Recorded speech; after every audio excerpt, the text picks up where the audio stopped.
Muy buenas tardes. Es para mí un honor tener la oportunidad de presentar ante ustedes al maestro Ramiro Osorio. Trataré de ser breve dando su semblanza, es una semblanza muy amplia, pero voy directo a ella. Maestro y director de teatro de la Universidad Javeriana de Bogotá y de la Universidad de Guanajuato en México, ya que él llega a México en 1974, ya que viajaba como actor para presentarse en el primer Festival Latinoamericano de Teatro y quinto encuentro de los teatros chicanos. En este país, en México, además, fue director de producción teatral de la Universidad de Guanajuato, donde obtuvo el título de maestro en letras españolas, además de ser profesor en el área de teatro. En 1977 creó el grupo teatral El Ropero y fue asesor de la Dirección de Promoción Nacional del Instituto Nacional de Bellas Artes. Ha dirigido más de 30 obras teatrales de autores clásicos y contemporáneos, entre las cuales he tenido el privilegio de iluminar algunas, ser escenógrafo de otras y compartir con él el escenario. Durante más de 40 años ha combinado el trabajo artístico con la gestión y promoción cultural. Fundador y director del Festival Iberoamericano de Teatro de Bogotá, con Fanny Mickey, y del Festival Internacional de las Artes de San José, Costa Rica.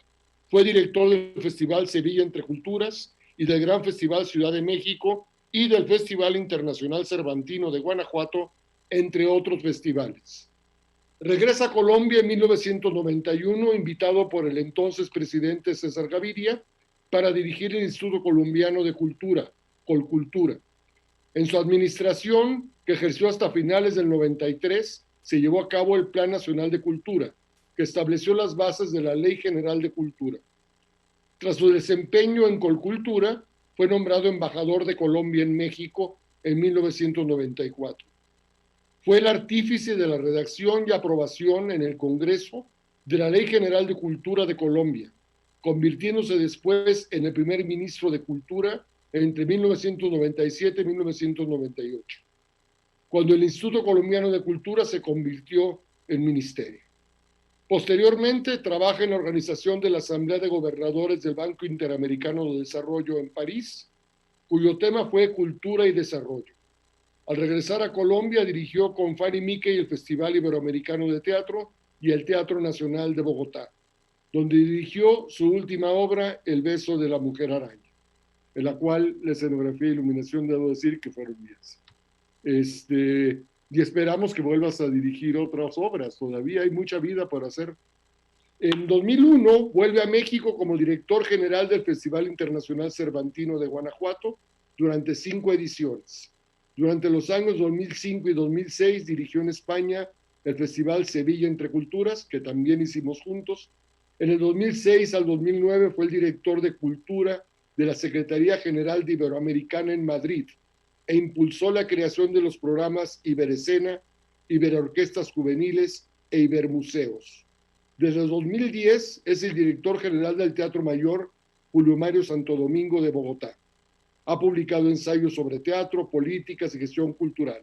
Ha formado parte de juntas directivas y consejos asesores de instituciones culturales en Iberoamérica y ha sido consultor de la UNESCO, la Cooperación Andina de Fomento y la Organización de Estados Iberoamericanos. Maestro, bienvenido. Muchas gracias por estar en esta conversación. Seguramente aprenderemos mucho. Gracias, Ángel.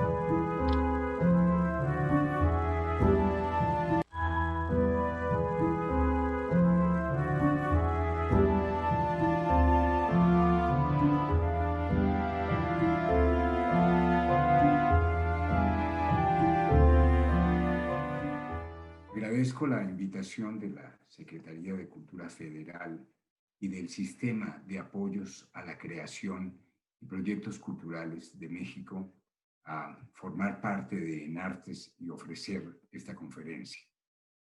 Para mí es especialmente grato, ya que una gran parte de mi vida ha estado relacionada con México y mucho de lo que he podido desarrollar, tanto en México como en otros países, lo debo a todas las experiencias, a todos los procesos de formación, a las grandes oportunidades que tuve en México de formarme y de ir desarrollando una carrera tanto en la creación artística como en la difusión cultural.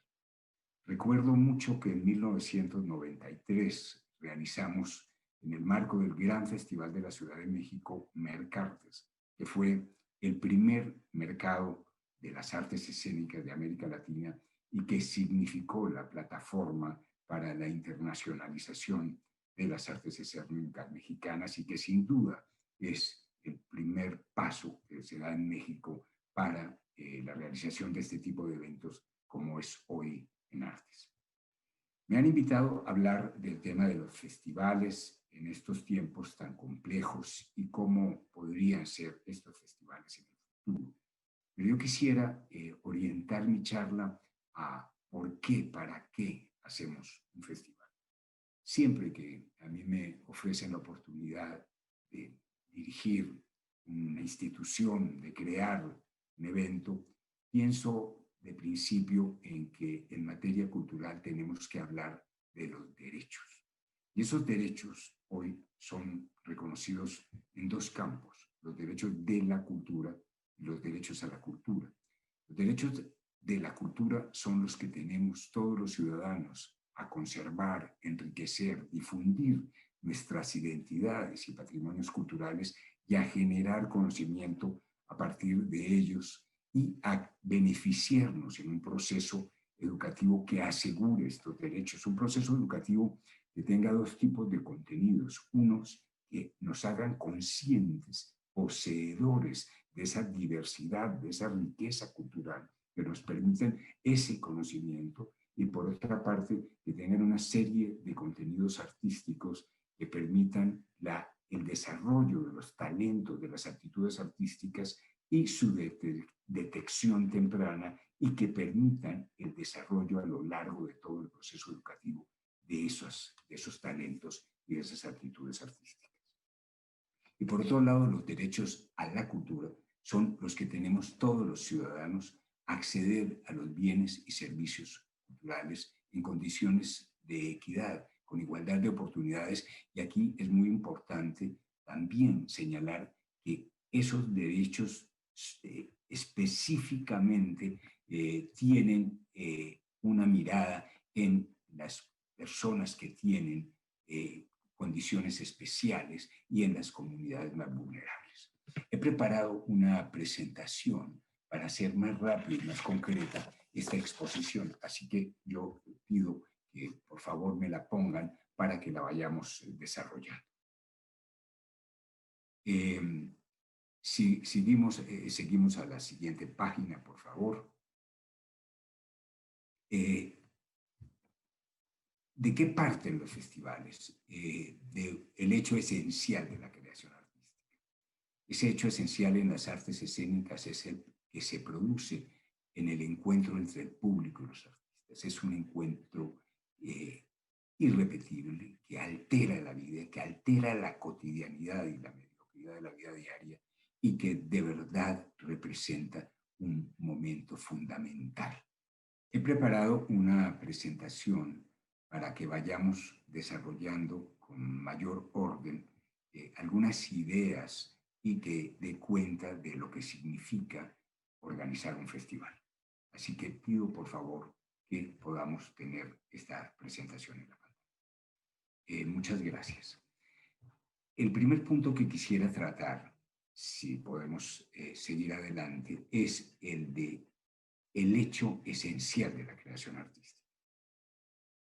Las artes escénicas se basan fundamentalmente en el encuentro presencial único e irrepetible entre el público y los artistas. Es un encuentro que se convierte en un acontecimiento que enriquece, que transforma la vida y que combate de manera denodada la mediocridad de la vida diaria. También quisiera referirme al tema de las políticas culturales y de la participación ciudadana. Ya habíamos hecho una introducción sobre el tema de los derechos de la cultura y a la cultura. Y quisiera mostrarles de manera muy breve cómo en la normatividad de México están desarrollados estos dos aspectos. Seguimos, por favor, a la siguiente lámina.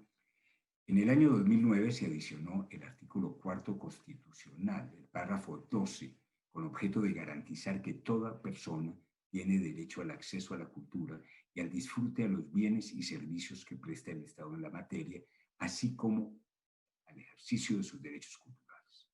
El Estado promoverá los medios para la difusión y desarrollo de la cultura, atendiendo a la diversidad cultural en todas sus manifestaciones y expresiones, completo respeto a la libertad creativa. La ley establecerá los mecanismos para el acceso y participación a cualquier manifestación cultural. Sin demérito de la importancia de que la Constitución haya garantizado expresamente el derecho al acceso a la cultura, en el artículo 4º fueron la reforma al artículo pausa. Volvemos. 5, 4, 3, 2, 1. Sin demérito de la importancia de que la Constitución haya garantizado expresamente el derecho de acceso a la cultura, en el artículo 4 fueron las reformas al artículo 1º constitucional del año 2011 las que efectivamente abrieron las puertas a los derechos culturales establecidos en los instrumentos internacionales. Vamos a verlos. Cambiamos de lámina. Artículo 1. Las normas relativas a los derechos humanos se interpretarán de conformidad con esta Constitución y con los tratados internacionales de la materia, favoreciendo en todo tiempo a las personas la protección más amplia.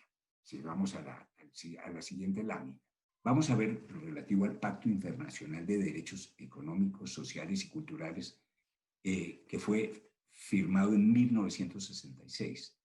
Su artículo 15 establece que los Estados parte en este pacto reconocen el derecho de toda persona a participar en la vida cultural, gozar de los beneficios del progreso científico y de sus aplicaciones, y que entre las medidas que los Estados deberán adoptar para asegurar el pleno ejercicio de este derecho figuran las necesarias para la conservación, el desarrollo y la difusión de la ciencia y la cultura. Cambiamos de lámina y vamos a ver ya de manera, la última parte, lo que la Ley General de Cultura y Derechos Culturales, que fue expedida en el año 2017, reconoce. En el artículo 11 dice lo siguiente: todos los habitantes tienen los siguientes derechos culturales: acceder a la cultura y al disfrute de los bienes y servicios que presta el Estado en la materia, procurar el acceso al conocimiento y a la información del patrimonio material e inmaterial de las culturas que se han desarrollado y desarrollan en el territorio nacional y de la cultura en otras comunidades, pueblos y naciones. Elegir libremente una o más identidades culturales, pertenecer a una o más comunidades culturales, participar de manera activa y creativa en la cultura, disfrutar de las manifestaciones culturales de su preferencia. Seguimos en la siguiente lámina. Comunicarse y expresar sus ideas en la lengua o idioma de su elección. Disfrutar de la protección por parte del Estado mexicano de los intereses morales y patrimoniales que les correspondan por razón de sus derechos de propiedad intelectual, así como de las producciones artísticas, literarias o culturales de las que sean autores, de conformidad con la legislación aplicable en la materia. La obra plástica y escultórica de los creadores estará protegida y reconocida exclusivamente en los términos de la Ley Federal de Derecho de Autor. Utilizar las tecnologías de la información y las comunicaciones para el ejercicio de los derechos culturales y los demás en la materia se establezcan en la Constitución, en los tratados internacionales de los que el Estado mexicano sea parte y en otras leyes. Hasta aquí esta breve síntesis de la normatividad vigente. He querido hacer este breve recuento de la normatividad vigente porque cuando asumimos la dirección de un festival, de una institución cultural, cuando diseñamos un proyecto cultural de carácter público, tenemos que conocer profundamente cuáles son los derechos de y a la cultura. También tenemos que basarnos en dos aspectos que para mí son fundamentales. La cultura es una tarea y una responsabilidad de todos y su financiamiento es una responsabilidad de la sociedad en su conjunto. Por ello, hay un criterio para mí fundamental, que es el de la corresponsabilidad. Y por otra parte, también me parece fundamental un hecho que es el de la participación ciudadana. Tenemos que hacer todo lo posible para que los ciudadanos participen en el diseño de las políticas culturales y también en el control de ese ejercicio que hagan las autoridades en los distintos órdenes del Estado. Quisiera entrar ya de lleno a lo que es un festival. Un festival es un acontecimiento, su nombre lo indica claramente, es una fiesta, es algo que de verdad altera la normalidad, es algo que produce un encuentro que permite el diálogo de las culturas, que permite el intercambio entre los artistas de metodologías, de lenguaje. Un festival es fundamentalmente un espacio de riesgo donde podemos hacer apuestas creativas muy importantes, ¿no? Un festival, entonces, en síntesis es un acontecimiento que transforma, es un acontecimiento que nos permite realmente cambiar, alterar una sociedad, darle una cantidad de novedades, aportarle unas miradas y abrirle el espacio a lo que es la creación contemporánea. Un festival también es un promotor del desarrollo de las comunidades artísticas, de su actualización y perfeccionamiento.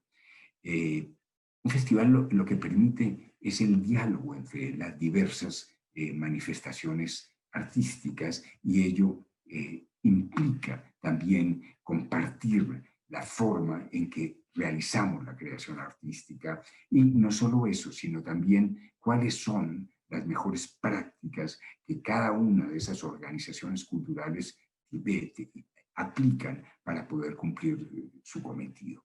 También un festival permite consolidar y hacer más complejas a las audiencias y crear nuevas audiencias. ¿Por qué? Porque un festival permite mirar en profundidad en una serie de repertorios. Permite, por ejemplo, conocer lo que pasa con mucha mayor intensidad en una región del mundo. Ya lo veremos en una explicación que haré de cómo diseñamos el Festival Internacional Cervantino cuando yo tuve esa responsabilidad.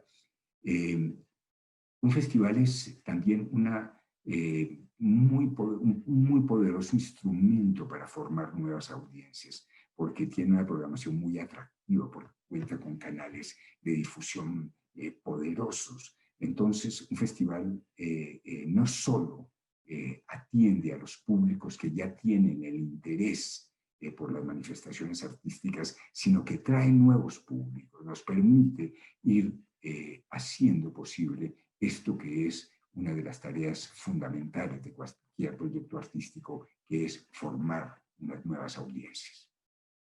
También los festivales son un ejercicio maravilloso para descubrir nuevos modelos de gestión. Yo siempre he pensado, porque creo mucho en este tema de la corresponsabilidad, los mejores modelos de gestión son los que combinan esta responsabilidad de lo público y lo privado, porque son más sostenibles, porque permiten pasar las crisis de mejor manera, porque permiten resolver problemas en el mediano y en el largo plazo, porque permiten trabajar en condiciones de libertad.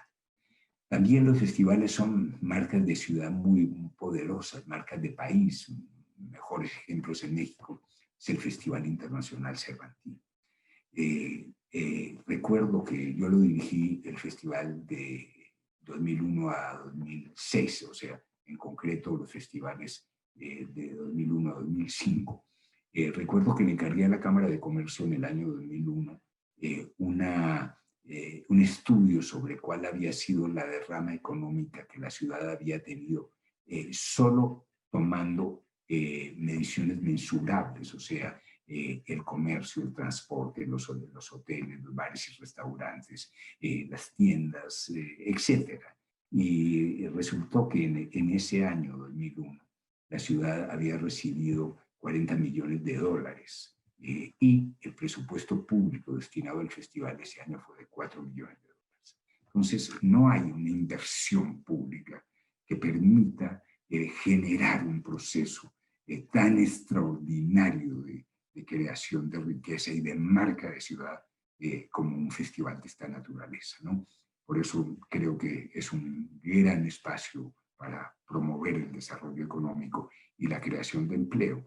Un festival como el Cervantino puede significar 2 o 3 meses de la economía de Guanajuato. ¿Por qué y para qué crear festivales? ¿Por qué? Porque se pueden generar todo este tipo de procesos que estamos hablando, ¿no? ¿Para qué? Para hacer de estos festivales un instrumento poderoso de desarrollo de los artistas locales, de las instituciones locales, para que las instituciones locales se confronten y las nacionales se confronten con instituciones culturales de otros países para que tengan las mejores fórmulas o los mejores modelos de gestión, ¿no?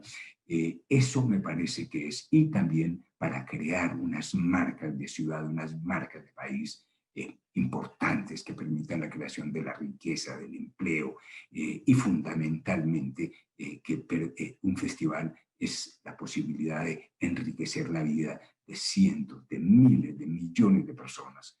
Y ahora que en los tiempos de virtualidad podemos hablar que de verdad llegamos a millones de personas, ¿no?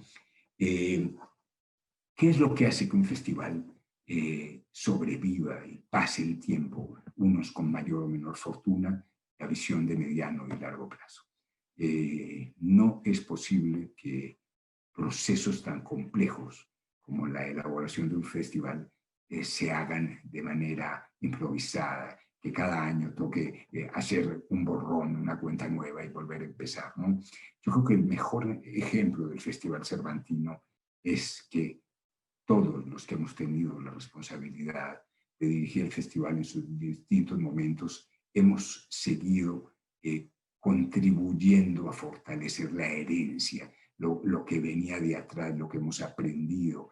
Un festival que comienza ya casi hace 60 años, cuando empiezan a darse las manifestaciones del teatro español, del teatro clásico español, esas puestas en escena del teatro universitario de Guanajuato, dirigidas por el gran maestro Enrique Ruelas, y que es de ahí donde comienza la tradición. Y ese sí es el mejor ejemplo, como un festival que en 2 años cumplirá 50 años, cómo ha sido capaz de ir construyendo cada año una mejor propuesta, en que cada director ha sabido aportarle una especificidad, pero ha seguido contribuyendo a que el festival se fortalezca y a que vaya encontrando mejores caminos para su ejecución. Vamos a cambiar de lámina, por favor. ¿Cuáles son los desafíos que uno tiene que tener en cuenta cuando diseña un festival?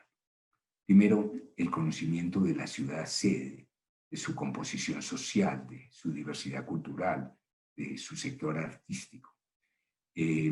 Yo, en el caso de Guanajuato, tenía una ventaja muy grande porque yo soy egresado de la Universidad de Guanajuato, hice mi carrera de letras en esa universidad. Fui también profesor de la universidad, tuve un grupo de teatro que llegó a tener una importancia en el país y sobre todo en el estado y en la ciudad, que se llamó el Teatro El Ropero, y me recibí con los honores universitarios.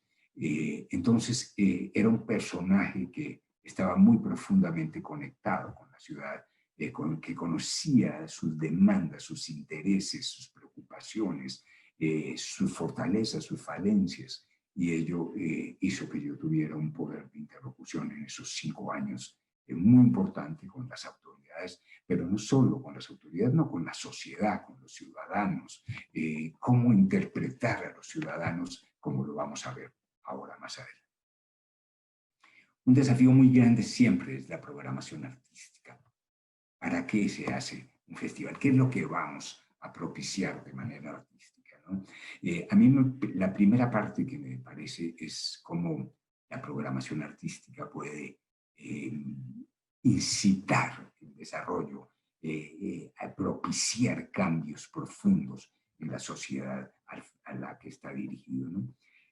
A mí, yo dirijo desde hace 10 años el Teatro Mayor Julio Mario Santo Domingo de Bogotá, que es un complejo de salas público. Y un día me preguntaban cómo define su trabajo. Y yo le decía, a mí me han dado el privilegio de soñar para que Bogotá sueñe. Es eso. Entonces, un festival es una oportunidad de hacer soñar, en el mejor sentido, a una comunidad, de abrirle una ventana para que entre como una bocanada de aire fresco, la creación artística internacional, los nuevos lenguajes, acercarnos a lo que está pasando en el mundo.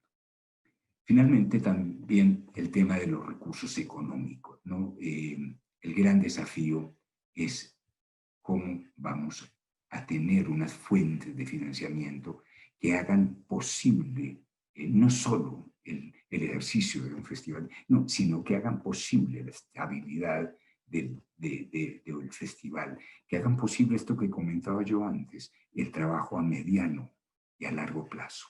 Ya lo comentaré más adelante, pero yo siempre apuesto a que tiene que haber un componente de financiamiento público, un componente de financiamiento privado. Y me interesa mucho lo que es el tema, esto de entre lo público y lo privado en el concepto de la corresponsabilidad que he estado desarrollando. Otro tema es conocer las infraestructuras con las que contamos y tener muy claro cómo tenemos que desarrollar esas y fortalecer esas infraestructuras. Lo veremos más adelante que hicimos en Guanajuato. Paso a la concertación con los grupos artísticos locales y las apuestas de colaboración. No tiene ninguna importancia si nosotros hacer un festival, si no somos capaces de detonar procesos de creación que hagan que nuestras comunidades se vuelvan mucho mejores, nuestras comunidades artísticas, porque lo que no tiene sentido es que haya un gran festival internacional y las comunidades artísticas sigan manteniendo un statu quo que no implique un cambio, una transformación, una apuesta de creatividad. Otro gran desafío es formar un equipo de profesionales. Yo tuve mi mayor maestro, mi más admirado maestro de la gestión cultural en la vida, ha sido don Víctor Sandoval, ese gran poeta y ese hombre maravilloso, del que aprendí muchísimas cosas. Una de las más importantes es que uno no puede trabajar sino con los mejores, que uno se rodee de los mejores profesionales.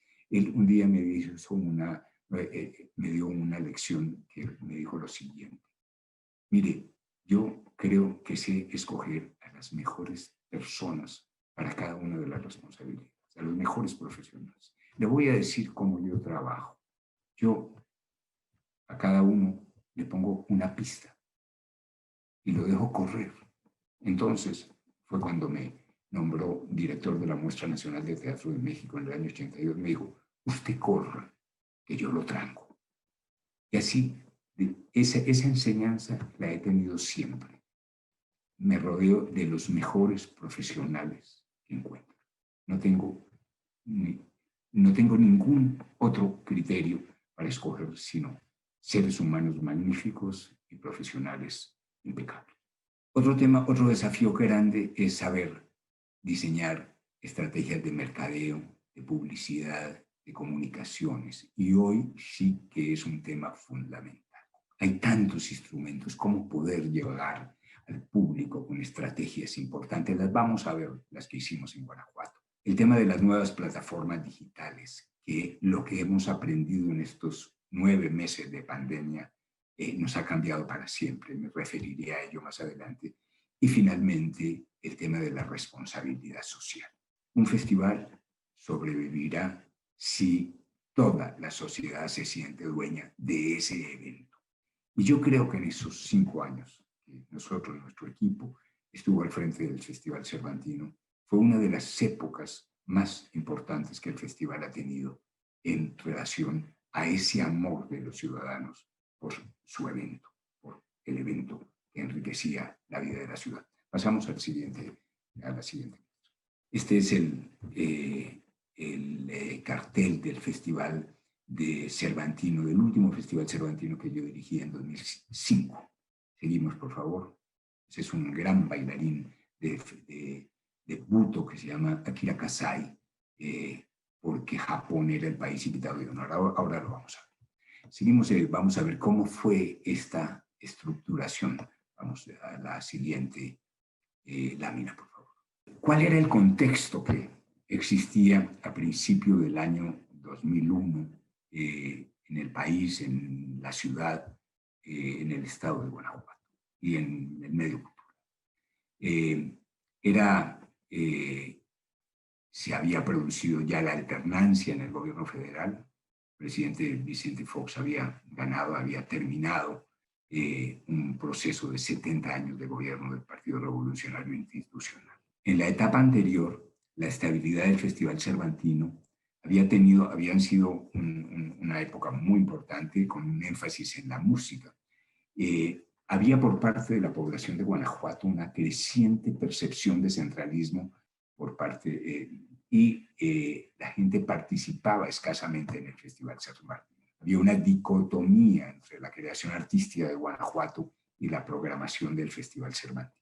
Fuera, digamos, de lo normal, la Orquesta Sinfónica de la Universidad y 2 o 3 cosas más, no había realmente un trabajo especial, una búsqueda especial de las agrupaciones artísticas para tener productos de excelencia y presentarse en el Festival Cervantino. Había la necesidad de que el festival encontrara un nuevo modelo de gestión que hiciera posible la coincidencia de las instituciones federales, estatales y municipales con la participación de la Universidad de Guanajuato. Cuando yo llegué, había un presupuesto que se basaba prácticamente en los recursos públicos. Había una asistencia masiva de jóvenes a la ciudad y no había una oferta en la programación del festival que fuera inclusiva. Cuando digo jóvenes es que en un fin de semana durante el Festival Cervantino pueden llegar a Guanajuato, podrían llegar en aquel momento 200,000 jóvenes en un fin de semana y que no tenían una oferta. Entonces, por eso pues había muchos desmanes, mucho alcohol, etcétera, etcétera. Y no se tenía conciencia de lo que era el impacto económico del Festival Cervantino en la economía de Guanajuato. Esto es el mapa de cómo fue ese año en cuanto a las instituciones. Entonces, pues se ve toda la actividad tan grande de compromiso de muchas instituciones nacionales, internacionales. Ese año, como ya lo veremos en la estructura que propusimos, fue muy interesante porque el continente invitado de honor fue el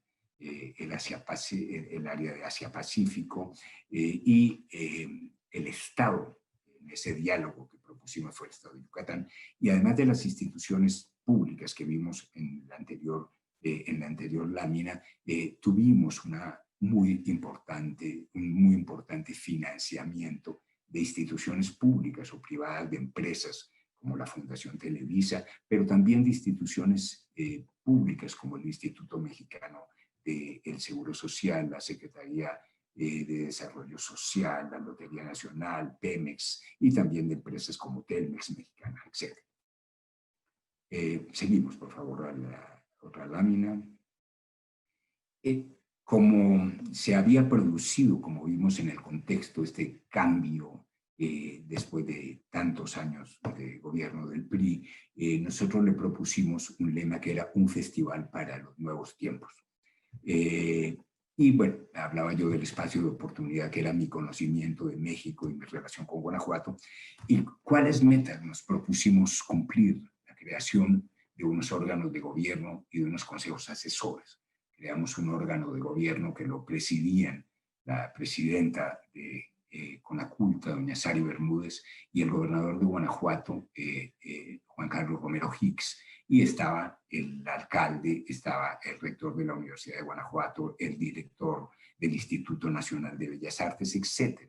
Y era realmente el órgano donde se tomaban las decisiones más importantes. Creamos un consejo de programación, creamos un comité ejecutivo del FIC y empezamos a trabajar en un proyecto de una nueva institucionalidad para el Festival Internacional Cervantino, que quedó al final del año 2005 preparado y que era la creación de una entidad autónoma descentralizada del gobierno federal.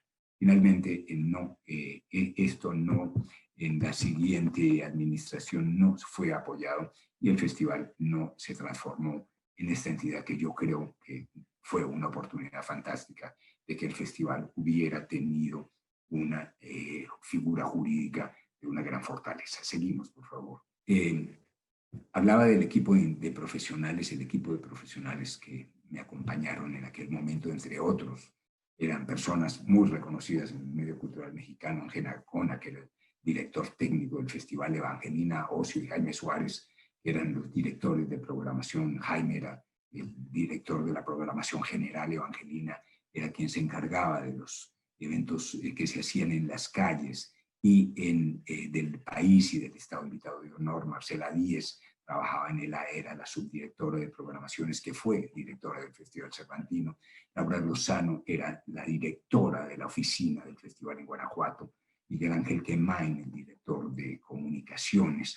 Ramón Montes de Oca, que en paz descanse, maravilloso compositor, era quien llevaba toda la programación de música contemporánea. Y Mariana Aymerich era la directora de Relaciones Públicas, hoy directora del Festival Cervantino. Un equipo de profesionales verdaderamente sobresaliente, a quien debo toda mi gratitud y reconocimiento. Seguimos, corresponde también al quinto año, coincidió con la celebración de los 400 años de la publicación de Don Quijote de la Mancha y que nos permitió hacer una maravillosa línea de programación ese año, que fue celebrar el Quijote desde las diversas miradas de la cultura del mundo. La programación es la columna vertebral de un festival. A partir de ahí es que se generan todos los demás procesos. ¿Qué nos propusimos? Primero, concebimos la programación como el espacio para el diálogo plural y generoso de los diversos lenguajes y tendencias de la creación contemporánea. Lo articulamos en los 5 años en propiciar ese diálogo. Iban a dialogar o dialogarían los 5 continentes en que está dividido el mundo con las 5 regiones de México.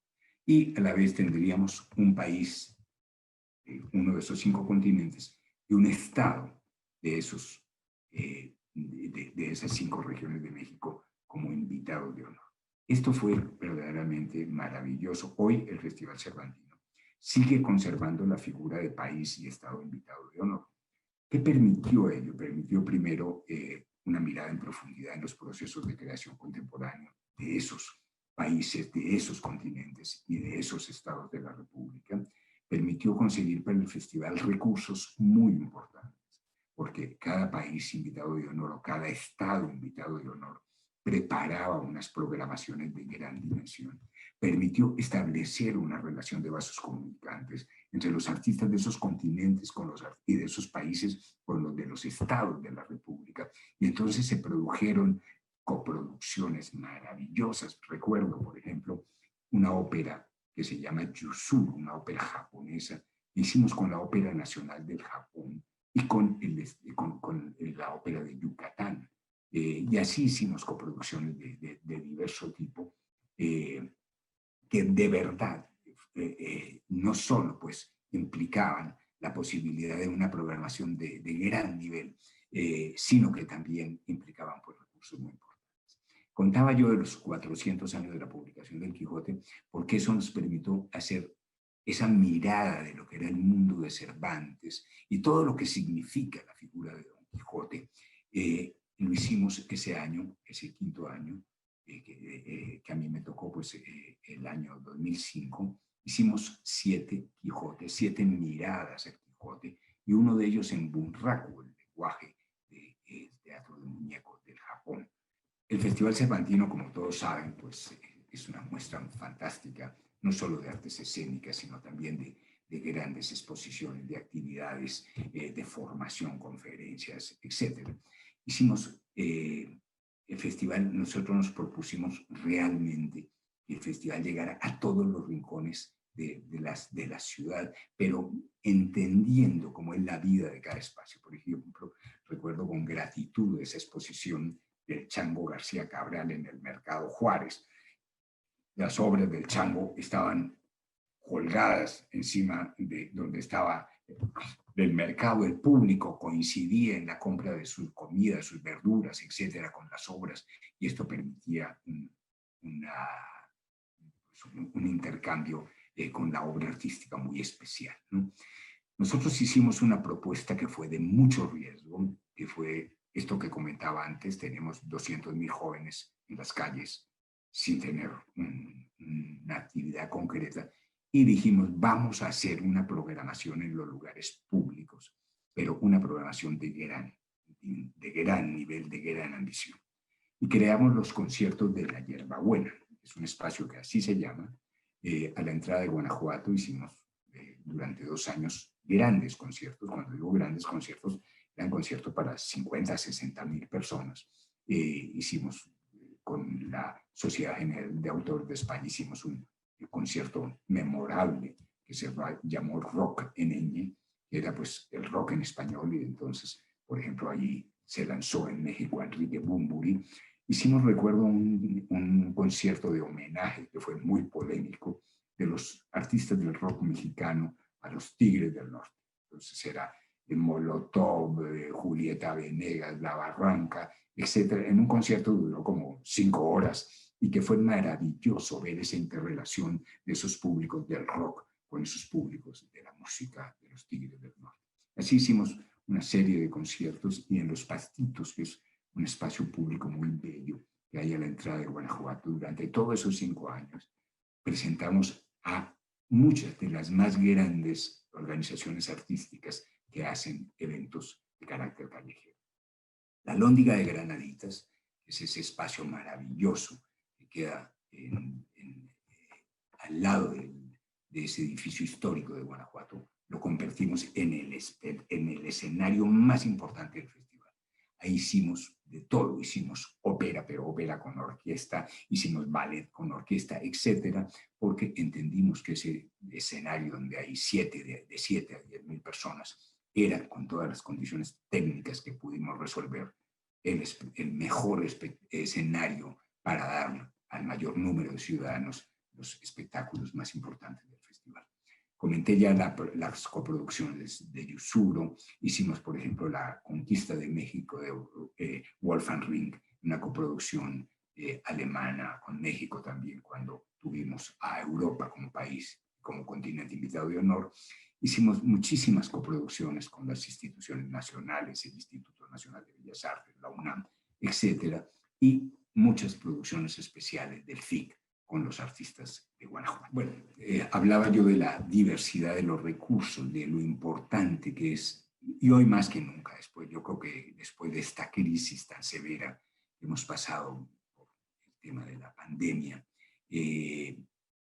ya es absolutamente clave, y no puede ya comprenderse de otra manera que las instituciones culturales no estén basadas en la corresponsabilidad en la materia de sus presupuestos. Nosotros tuvimos recursos federales, estatales, privados, en casos muy destacados como Telmex, Don Julio, Pemex, etc. Yo creo que lo que va a ser hoy realmente posible la sostenibilidad de las instituciones culturales es la capacidad de construir estos mecanismos, ¿no? El Estado, y lo dice tanto la Constitución, lo que hablamos al principio, la Constitución mexicana y la Ley de Cultura, tiene que crear las condiciones para la participación de los ciudadanos. Recientemente, el presidente de Colombia aprobó un decreto que permite que todas las donaciones que se hagan a la cultura, a las instituciones o a proyectos culturales, tengan un descuento del 165% de la renta líquida gravable, y creó una institución mixta que se llama COCREA para dinamizar estos proyectos, para hacerlos posibles de manera muy transparente y a la vez de manera muy sencilla. Es un buen ejemplo, porque lo que en estos momentos, en estas condiciones en que se ve el año por venir y en el que se ve el financiamiento de las instituciones culturales, yo creo que es imposible sin la participación, como yo lo decía al principio, de la sociedad en su conjunto. Sigamos, por favor. Bueno, creo que aquí termina esta parte y voy a entrar ya a la... tenía preparado, pero ya vamos con poco tiempo, vamos a dejar tiempo a las preguntas, porque tenía preparado también mostrarles cómo concebimos el Festival Iberoamericano de Teatro de Bogotá, que creamos en 1988 con Fanny Mique y que se convirtió en lo que es hoy uno de los más grandes festivales del mundo. Bueno, voy a referirme al motivo de esta invitación y al tema por el que me han convocado para esta conferencia, que es el presente y el futuro de los festivales en estos tiempos de la pandemia del coronavirus. Yo creo que lo que nos ha pasado, el desafío al cual nos ha enfrentado a las instituciones culturales y en este caso a los festivales, es en diversos sentidos. Primero, ya por las razones sanitarias, no podemos tener el público en las salas en la medida que lo teníamos antes. Nosotros aquí en Bogotá, en las salas del Teatro Mayor, hemos sido los primeros en abrir. En abrir tenemos un público autorizado del 30% y estamos haciendo funciones desde hace un mes. El Festival Cervantino, por ejemplo, resolvió este año, yo creo que de muy buena manera, con excelencia en la concepción y en la realización de manera digital. Yo creo que lo que ya hemos aprendido y lo que hemos cambiado definitivamente es que el tema de lo digital ya forma parte de nuestra vida de una manera que antes no lo teníamos y ya formará parte de nuestra vida en el futuro. Nosotros aquí en el Teatro Mayor, por fortuna, desde 2014 habíamos trabajado en la creación de una plataforma digital. Transmitíamos un espectáculo en directo desde la sala del Teatro Mayor cada mes, y en cuanto comienza la pandemia, en cuanto viene el confinamiento a partir del 16 de marzo, empezamos a transmitir un espectáculo cada semana que se estrena a las 8 de la noche y permanece en la plataforma que se llama www.teatrodigital.org, que todos pueden entrar, que es de acceso gratuito, permanece toda la semana. Llevamos 36 transmisiones hasta este momento y teníamos un stock muy importante, pero además nosotros formamos parte de varias organizaciones. Una de ellas se llama OLA, que es Ópera Latinoamérica, y hemos presentado contenidos de otros teatros que forman parte de la red o de artistas que han estado en el teatro y nos han permitido, como por ejemplo el maestro Martin Hasselbrock, que es el director de la Wiener Academy Orquesta, y que hemos tenido la posibilidad de presentar conciertos maravillosos, por ejemplo, de Beethoven, que se han grabado en los lugares originales donde Beethoven estrenó las obras, y con la composición de músicos y con los instrumentos originales de la época. Hemos tenido en estos meses, en estas 36 transmisiones, más de 83 millones de lo que se llama el alcance, que es cuando una persona pica y entra a una plataforma digital. Y hemos tenido más de 13 millones de plays, que es cuando las personas entran y permanecen. Y el tiempo en que han permanecido es entre el 40 y el 60% de la duración de la transmisión. Estamos hablando de dimensiones absolutamente desconocidas. Nosotros concebíamos que el tema digital nos permitía ampliar la dimensión de nuestras salas y llegar a un mayor número de ciudadanos y hacer posible esto que comentábamos al principio, los derechos de la cultura. Pero ahora lo que nos hemos visto es que son unos instrumentos poderosísimos de esto, de hacer reales los derechos culturales, ¿no? Lo que hemos empezado, nosotros tuvimos permiso desde hace más de 3 meses de realizar actividades de artes escénicas sin público y sin aglomeraciones en el teatro. Hemos empezado, hemos hecho en estos meses una serie de grabaciones de la manera más profesional, con 6 cámaras, unidades móviles, digitales, etcétera, que ya están estrenándose en nuestra plataforma con los artistas nacionales. Que ha permitido esto, pues nos hemos convertido en un instrumento de trabajo muy importante de los artistas de Colombia. Y por otra parte, hemos empezado a analizar cómo es ese lenguaje, cómo podemos hacer una interlocución entre el público que ya no está presencialmente en la sala y el público que nos sigue desde sus casas, desde cualquier plataforma, que puede ir en el transporte público, etcétera, pero que necesita ser apelado, que necesita encontrar una forma de comunicarse con los artistas que están en el escenario.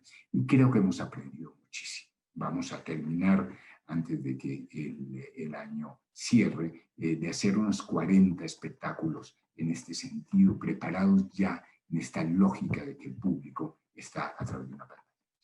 ¿Qué es lo que estamos haciendo ahora que tenemos público en este 30% que comentamos? Estamos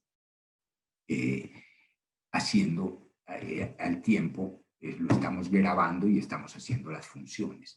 Y estamos ya también haciendo esta investigación de este lenguaje mixto entre cómo podemos comunicarnos con los dos públicos, ¿no?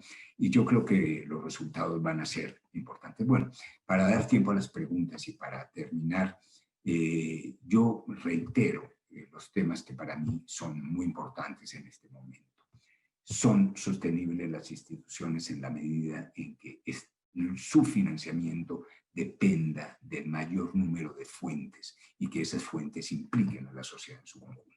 Nosotros, el Teatro Mayor, que es un teatro público que le pertenece a la Alcaldía de Bogotá, el 25% lo aporta la alcaldía, el 25% lo aporta la familia Santo Domingo, el 26% lo aporta el público con la entrada en la compra de sus entradas y también con las donaciones que ahora está haciendo al teatro a través de un mecanismo de donaciones que creamos. Y el otro, nosotros tenemos una serie de empresas privadas y de instituciones públicas como el Ministerio de Cultura, Bancolombia, Sura, la Cámara de Comercio de Bogotá, fundaciones. Tenemos una cooperación internacional muy importante y en esa medida nosotros la sostenibilidad ya no solo depende de una fuente, depende de la sociedad en su conjunto. Me parece que este es un tema absolutamente clave. Y para terminar lo que veníamos hablando, yo veo que el futuro tendrá que ser en gran parte tratando de entender lo que estas fortalezas que se nos han abierto, estos espacios fantásticos que se nos han abierto en la virtualidad y que lo que nos implican es encontrar otros lenguajes, otras formas de producción, otras características en las que no perdamos la excelencia, la capacidad de producir espectáculos conmovedores, atractivos, que transformen la vida también no solo para el que está sentado en la sala, sino también para el que nos sigue a través de las plataformas digitales. Bueno, dejo aquí renovando mi gratitud por haber sido invitado a ofrecer esta conferencia y abierto a responder todas las preguntas que se presenten. Hola, maestro Osorio, muchas gracias. Muchas gracias por la conferencia. Me remueve recuerdos maravillosos de Guanajuato, del festival, de esos escenarios. Qué maravilla. Y qué maravilla escucharlo. Creo que tenemos algunas personas más participando con nosotros.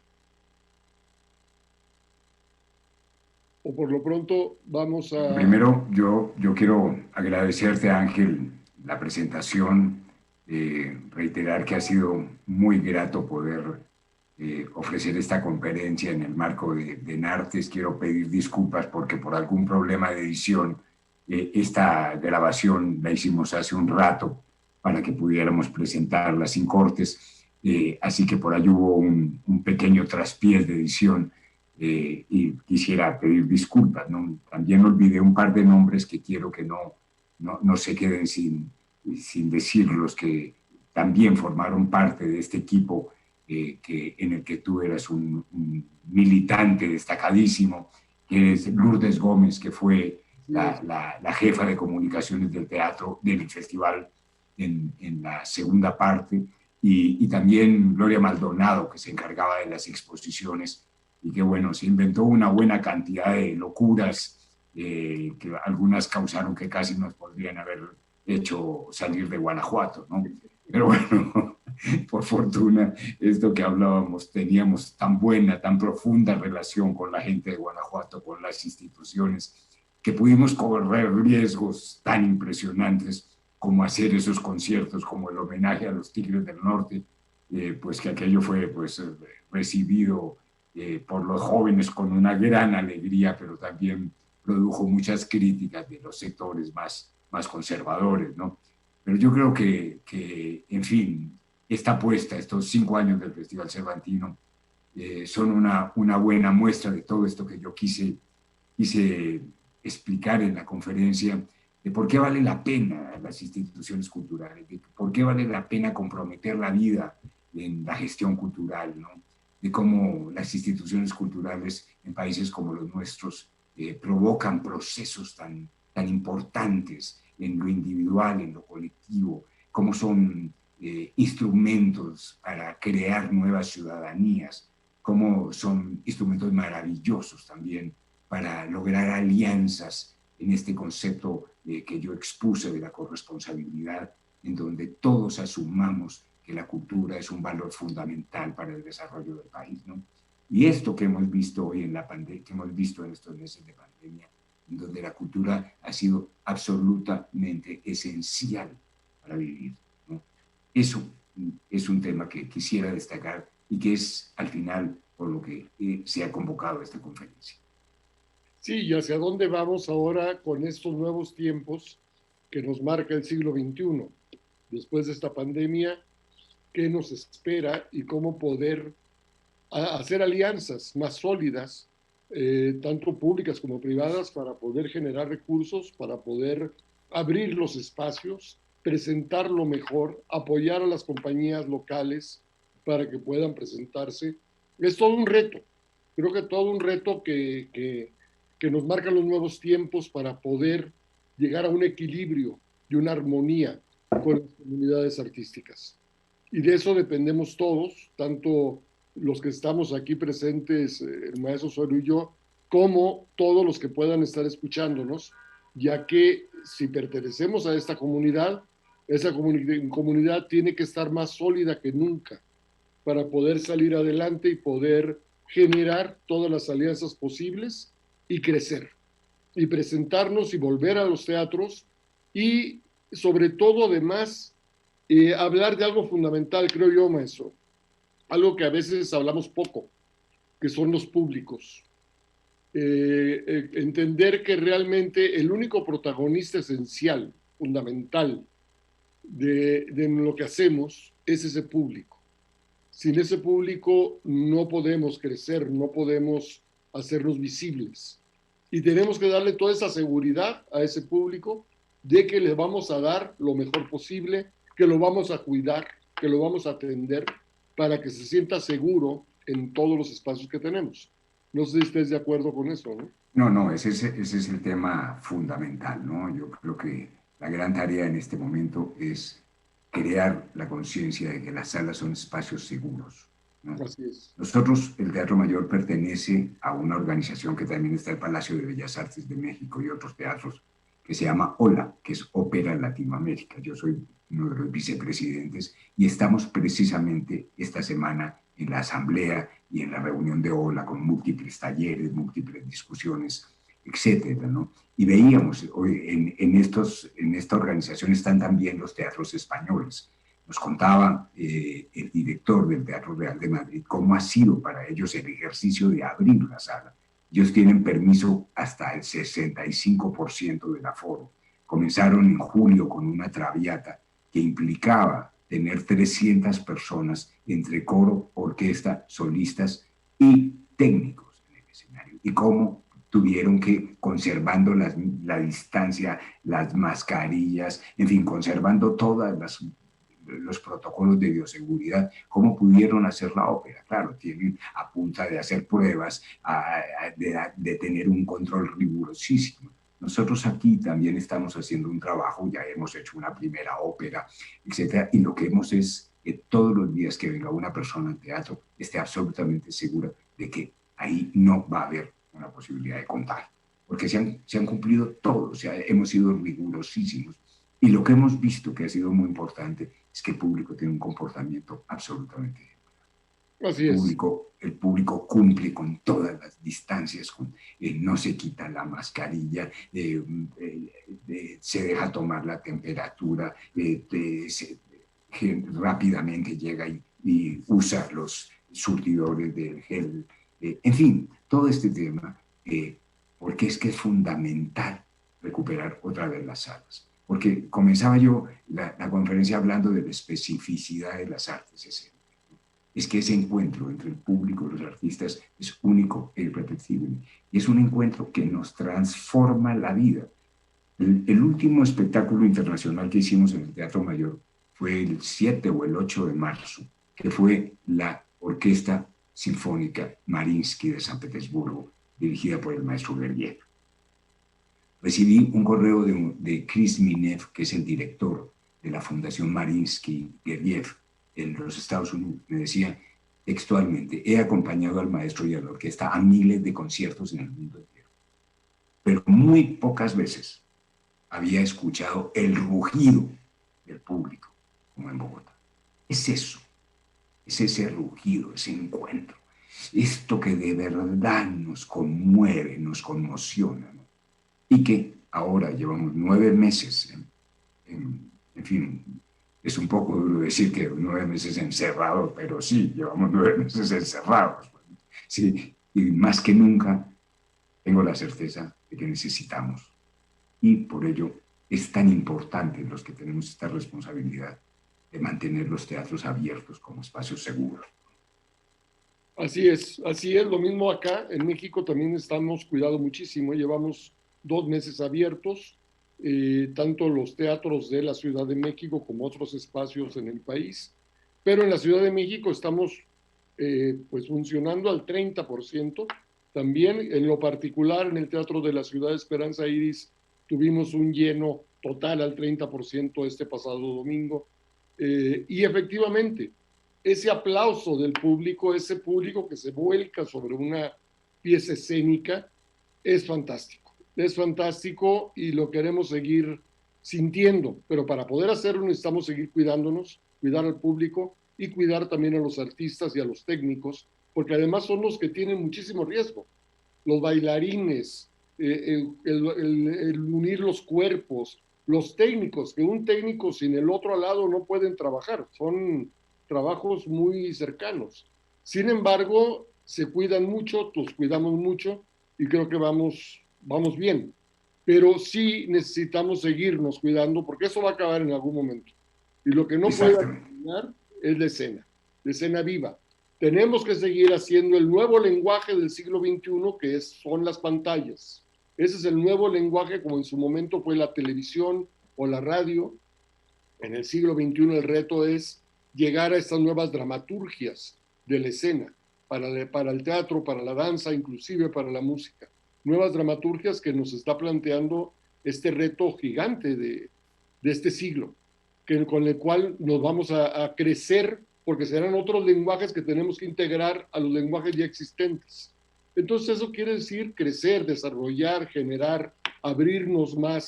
Y creo que ese es el gran reto de también un proyecto como Enartes, donde los participantes de este proyecto de Enartes son artistas, la mayor parte, que quieren viajar, quieren conocer, quieren estar presentándose en todos los lugares.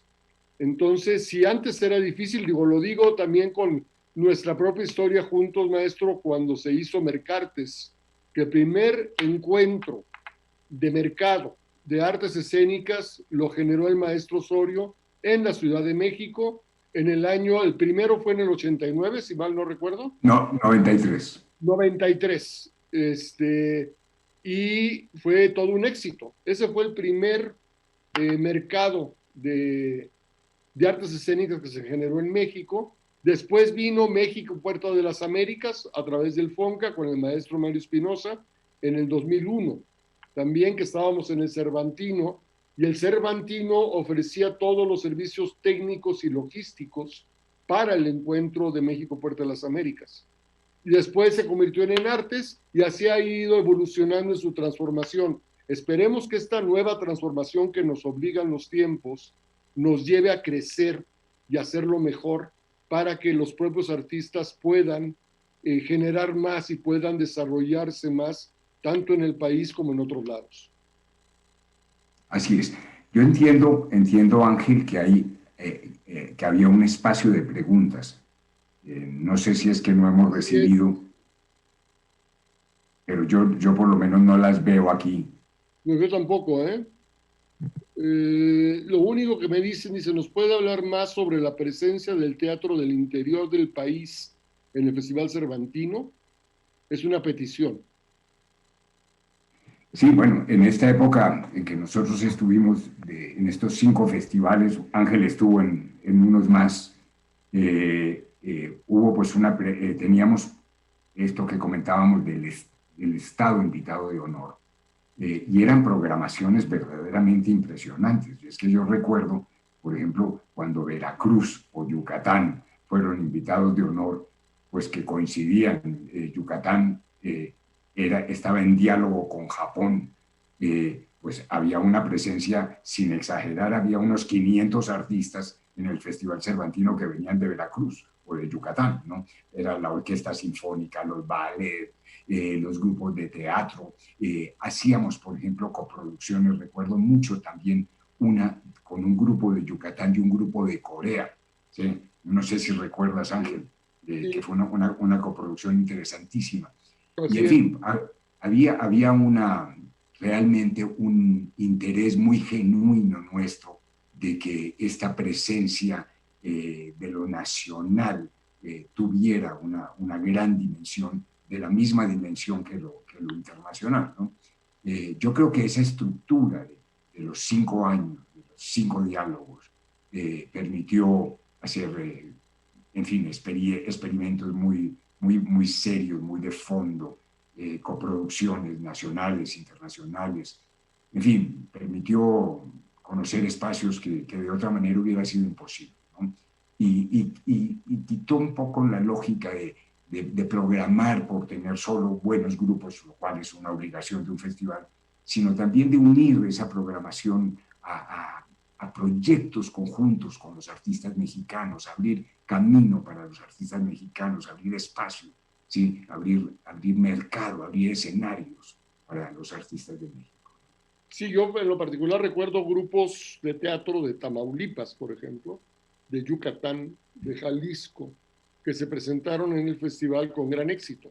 Además, descubrir creadores que no se habían descubierto, no se habían presentado en otra plataforma. Entonces, a través del festival hacer eso, o esta creación de la ópera de la que hablabas, Yusuru, que se hizo con el Instituto de Cultura de Yucatán en coproducción, que fue muy complejo realmente armar toda esa estructura entre la ópera de Japón y el Instituto de Yucatán y el Festival Cervantino. Coproducir todo eso y llegar a hacerla como lo hicimos fue un logro espectacular. Aquí hay otra pregunta, maestro, que dice, ¿qué opinión tiene sobre los festivales que son utilizados como espacios de exposición mediática por los gobernantes en turno? No, yo creo que, y voy a hablar de un gobernante en concreto, yo creo que la mejor contribución que puede hacer un gobernante es permitir que las instituciones culturales trabajen con libertad y trabajen con seriedad, que trabajen con con largo plazo. Como fue nosotros tuvimos un gobernador que fue Juan Carlos Romero Hicks, que fue de verdad un gobernador extraordinario, ¿no? Era todo el apoyo para el Festival Cervantino, pero todo el apoyo en libertad, ¿no? O sea, y ese apoyo, ¿en qué se convierte? En recursos del Estado, en generosidad, en amplitud, en entrar a resolver los problemas lógicos que había de repente entre lo federal y lo estatal, en fin, algunos roces. Siempre la disposición, y también debo agradecer mucho a la señora Sari Bermúdez, que era la presidenta de Conaculta. En fin, solo fue apoyo, solo fue contribución. Y yo creo que es un mal ejemplo el que los gobernantes usen los festivales como plataformas políticas, porque no hay mejor plataforma política para un gobernante que un festival que funcione perfectamente, que sea estable, que tenga calidad, que sea de excelencia, que cree la marca. No hay mejor. O sea, lo mejor es tener un gran festival porque es ese prestigio el que hace que el gobernante tenga mucho más prestigio gracias a esos eventos culturales.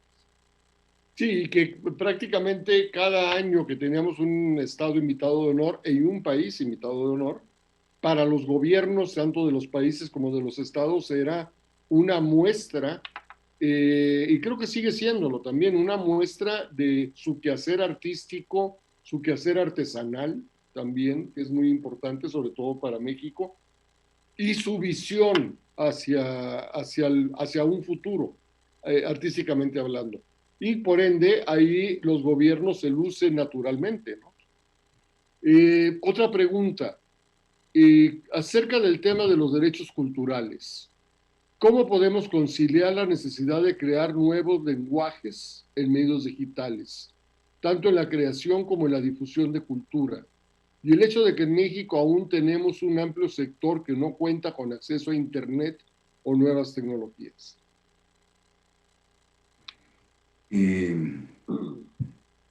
La pandemia en América Latina ha, ha puesto, digamos, en claro la inequidad por razones económicas, sociales, ¿no? También culturales, ¿no? Y una de las muestras de esta inequidad y de esta asimetría en el desarrollo es la conectividad, ¿no? Nosotros en Colombia en concreto, cuando llega la pandemia, solo el 63% de la población tiene conexión a Internet y en el campo, en las zonas rurales, solo el 23%. ¿Sí? Entonces, es un tema abismal. Nosotros, por ejemplo, tenemos un programa en el Teatro Mayor que se llama 100.000 niños al mayor y que es un programa presencial. La idea es que los niños vienen a descubrir los lenguajes de la creación artística en el Teatro Mayor en las condiciones mejores. En todo el Teatro Mayor cubre todos los gastos, los autobuses, los refrigerios, los artistas, los programas, etcétera, para que esto sea una experiencia de vida. Pero claro, de repente ya no pueden venir los niños al teatro. Entonces vamos a hacer como la plataforma digital, vamos a hacerlo en digital. Y nos dimos cuenta que los niños a los que está dirigido este programa, que son fundamentalmente los niños de las zonas más vulnerables de Bogotá, pues no tenían conexión digital en sus casas.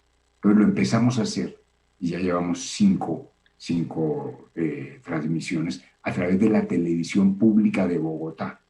Nosotros llevábamos en 5 años del programa, habíamos tenido casi 300.000 niños en el teatro y en las transmisiones ya hemos superado 300.000 niños y estas transmisiones las hacemos en relación con los colegios, con los profesores y en fin, ha sido una experiencia muy interesante, ¿no? Entonces, uno de los grandes retos es es como es un reto de una complejidad que tiene que ver con cómo de verdad producir unas condiciones de desarrollo democráticas en las que pueda de verdad participar toda la gente, ¿no? Y que no existan estas condiciones de pobreza.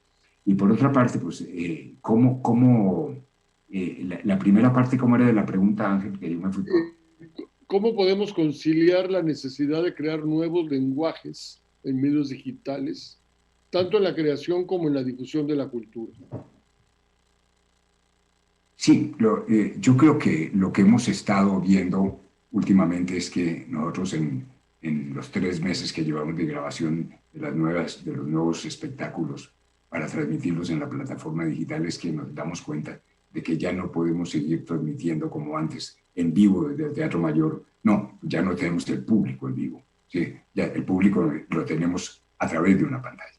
Y eso pues nos ha llevado a hablar con los artistas, a proponernos con los artistas cómo buscar un grado de interlocución, que podamos llegar al público que está en su casa o que está en un transporte público o que está siguiéndolo a través de cualquier plataforma, cómo llegar, cómo tocar. Y eso implica realmente otro lenguaje que Ángel entiende muy bien, que tiene que ver con volúmenes de luz, con diseños del espacio, con cómo poner las cámaras, cómo acercarnos, cómo pedirle a los artistas unos tiempos especiales, ¿no?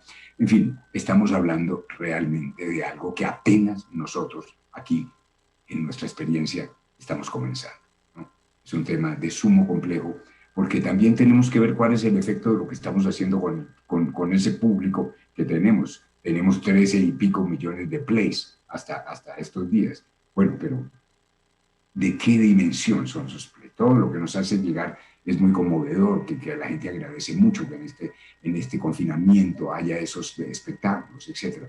Pero claro, ahora tenemos que ir profundizando y ver si de verdad estamos descubriendo un lenguaje que nos acerque de manera profunda, que produzca una experiencia de vida para la persona, como la que está en la sala, la que no está en la sala y nos sigue a través de una plataforma digital.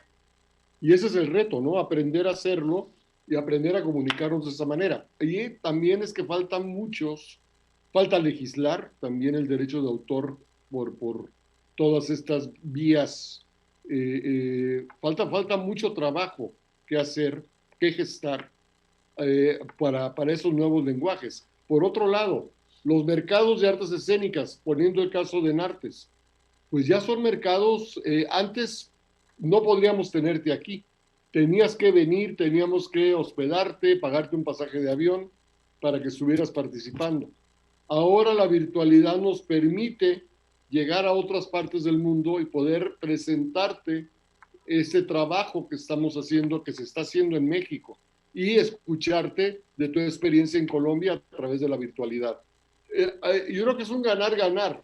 Simplemente tenemos que darle forma y aprender a hacerlo de la mejor manera.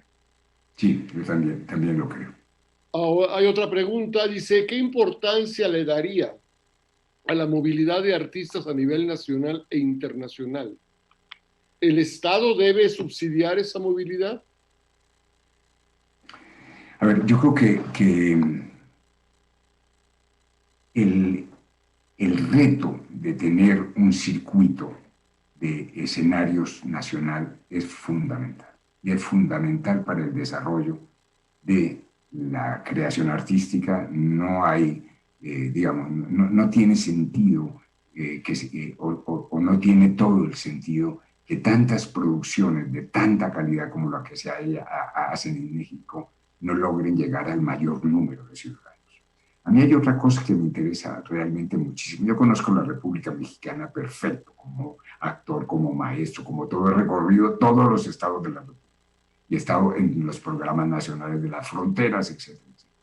Hay algo que me parece absolutamente clave y lo percibí muy bien cuando lo descubrí muy bien y lo sentí muy bien cuando dirigí la Muestra Nacional de Teatro, es que es clave que, por ejemplo, el teatro que se hace en Chihuahua se ha visto en Chiapas, ¿sí? Y el de Chiapas se ha visto en Veracruz, y el de Veracruz se ha visto en Nayarit, etcétera, que podamos realmente crear ese círculo virtuoso, ¿sí? De que el creador de Chihuahua le da la vuelta al país, propicia el diálogo entre todas las culturas que hay en todas las regiones del país y crea también un mecanismo de trabajo. Y sí, es el Estado el que tiene que crear esas condiciones.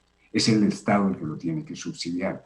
No solamente el Estado es el líder, el Estado tiene que irse asociando en sus diversos niveles, es es el Estado es el Estado federal el que, con apoyo del gobierno del Estado, del municipio, pero también el de las empresas locales, el de las empresas nacionales, va creando un circuito. Yo creo que ha habido experiencias en México absolutamente maravillosas.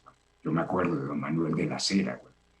Yo creo que es un personaje que no deberíamos olvidar, ni una práctica que deberíamos olvidar, porque volvemos al tema de los derechos de la cultura y los derechos de la cultura. Esa cantidad de jóvenes que recibían en las normales los espectáculos a través del programa que hacía el maestro de la Cera en la Subsecretaría de Educación Pública.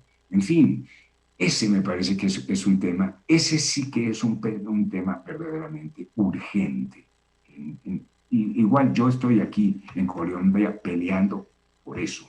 Estoy por la creación, y ya estamos empezando. O sea, el Ministerio de Cultura ha apoyado esta idea, que no solo es mía, es una necesidad del medio artístico en general, ¿no? Es que solo imaginemos, ¿sí?, que un artista, ¿sí?, un Claudio Valdés-Curi, por decir un nombre que me resulta muy querido y muy admirado, pudiera hacer 300, 400 funciones en los estados de la República.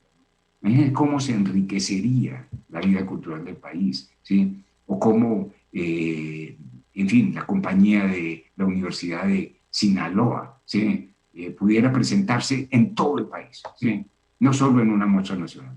¿Cómo enriquecería el conocimiento, la admiración, ¿no?, por los otros artistas de otros estados, las realidades de los otros estados? ¿Cómo avanzaríamos, ¿no?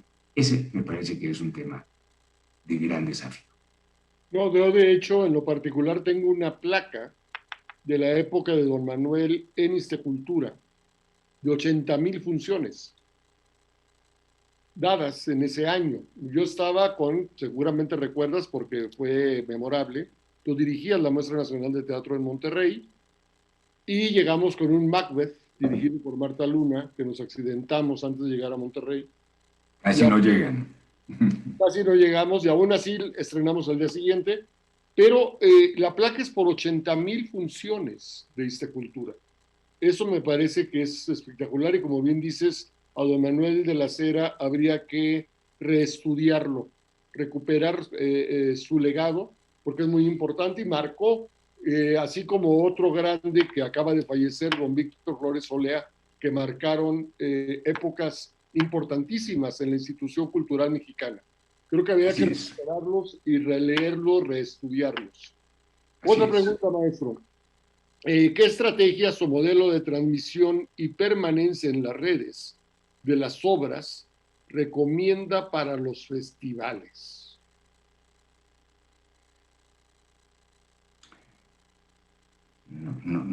No hay una estrategia, o dice, ¿qué estrategias o modelos de transmisión y permanencia en las redes de las obras recomienda para los festivales? Pues no hay un modelo preciso, ¿no? O sea... No, yo creo, a ver, lo importante, ahora con la tecnología hay todas las posibilidades, ¿no? Una es, nosotros, como lo hacemos en la plataforma del Teatro Mayor, es que soltamos, digamos, una producción los jueves a las 8 de la noche es el estreno y permanece toda la semana en la plataforma. Entonces, hay muchas posibilidades de que miles, decenas de miles de personas vean esa producción, ¿sí? Entonces, a mí me parece que también en una plataforma, en un festival, pues lo importante es presentar y sostener un tiempo para dar oportunidad a que el público, que los programadores, en fin, hay un público específico cuando uno hace un festival y más cuando uno hace en artes. El público en arte pues es un público especializado fundamentalmente. Lo que queremos es que los promotores del mundo, los directores de teatros, de festivales y eso, pues lleven el talento mexicano de las artes escénicas por el mundo, a sus festivales, a sus teatros. Entonces, a mí me parece que lo lógico es crear como una parrilla en donde las personas no solo vean una sola vez y ya después no, sino que esté un tiempo en el que uno pueda verlo, bajarlo, estudiarlo. Los que tenemos esta labor de programadores, vivimos siempre muy ocupados. Entonces, las cosas que hemos aprendido y que siempre yo trato de transmitirle a los artistas es, primero, hay que preparar muy bien los proyectos, ¿no? Hay proyectos solo que uno ya no mira porque de entrada están mal hechos, ¿no? Entonces, las carpetas tienen que ser muy profesionales, los videos tienen que ser muy profesionales. Entre más corto, mejor. Entre mejor preparado, mejor, ¿sí? Entonces, tienen que ser cosas de verdad muy atractivas, que lleguen, que nos toquen, que nos llamen la atención, ¿no? Eso porque los programadores, la oferta que tenemos es inmensa. Todos los días pasan por... nosotros tenemos aquí un comité de programación, somos 4 personas en el Teatro Mayor, y todos los días nos vemos desbordados para analizar los proyectos que nos llegan, ¿no? Entonces, imagínense un festival, ¿no? Un festival que tiene que ver miles y miles o no sé miles, pero sí decenas, centenas de propuestas. Entonces, lo clave es eso, tenerlas muy bien presentadas y que las plataformas sean plataformas robustas, plataformas que permitan navegar rápidamente, con calidad, ¿no? Eso me parece que es el desafío. Muy bien, maestro. Otra pregunta. ¿Considera que la dispendiosa programación artística de gusto televisivo personal va en detrimento de los temas de discusión identitario y atención diaria? Ojalá en los medios de comunicación tuviéramos una programación tan grande como que fuera así, por lo menos que a mí me suena dispendiosa. El problema es que en los medios de comunicación, el espacio que se le da en los grandes medios de comunicación a las manifestaciones culturales y artísticas es ridículo, ¿no? Si uno se pone a ver un noticiero de cualquier canal importante, de cualquiera, ¿sí? Verán que el tiempo que se dedica a la cultura es, pero verdaderamente inverosímil, ¿sí? Por ejemplo, al que se le dedica el tiempo, ¿sí? A contar cuándo va a llover o cuándo no. Es que de verdad, ya ni quiero decir el deporte, ¿sí? ¿No? Entonces, no, a mí me parece que lo que tenemos que luchar es porque los medios de comunicación pública, ya sean públicos, ya sean privados, tengan de verdad un espacio dedicado a la cultura y las artes. Y lo tengan porque es que los medios son educadores, o sea, es esos contenidos que pasan a través de los medios los que van creando conciencia, son esos contenidos los que van construyendo o destruyendo identidades, ¿sí? Son los que van creando o destruyendo culturas, ¿no? Ahí es donde tenemos que incidir. Efectivamente, efectivamente, y crear identidades muy sólidas para presentarnos ante este público que efectivamente hay mucha más gente que ve televisión de la que va al teatro, ¿no? Pero tenemos que conquistar a ese público televisivo también. Y hay maneras, si tenemos una y buscamos una identidad propia, podemos conquistarlos, podemos llegar a ellos, ¿no? Ojalá los espacios se abran cada vez más. Y Y ojalá yo que creo en que, las nuevas sí, redes logremos eso, ¿no? y yo creo, Ángel, que uno de los resultados de esto que nos está pasando es que sí estamos encontrando una mejor manera de vernos en las redes, de vernos en los medios de comunicación masivos, ¿no? Así es, sí, esto es la oportunidad que tenemos en este momento. Entonces tenemos que aprovecharla. Tenemos que aprovecharla para generar el mejor discurso y la mejor identidad para poderla transmitir. Por lo Es, pronto, maestro, no tengo otra pregunta, no ha llegado otra pregunta. Ojalá alguien más se anime a hacer preguntas. Tenemos un diálogo fantástico aquí. Y si no, pues podemos seguir hablando y... no, yo creo que ya lo que tenemos es que agradecer a la gente que nos ha seguido. Ha sido interesantísimo este encuentro. Gracias, querido y admirado Ángel. Gracias a Enartes, gracias a la Secretaría de Cultura Federal. Eh, Reitero lo que dije al principio, me da una gran emoción participar en este evento, volver a estar, aunque sea por esta plata, por este medio en México, país al que tanto amo y al que tanto debo. Así que un abrazo muy fuerte para ti, Ángel, para todos los que nos han seguido y esperamos que muy pronto recuperemos los espacios al 100% y que yo creo, como pero estamos hablando desde los espacios al 100%, ya también vamos a seguir siendo digitales. Así es, eso seguro. Tenemos que continuar con todo.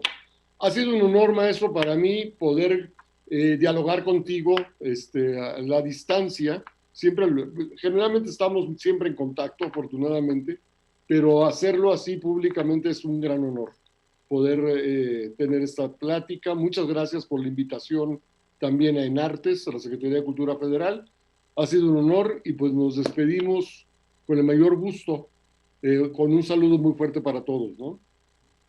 Gracias, muchas gracias, Ángel. Gracias, Hasta maestro. luego. Hasta Chao, luego. Martín, muchas gracias.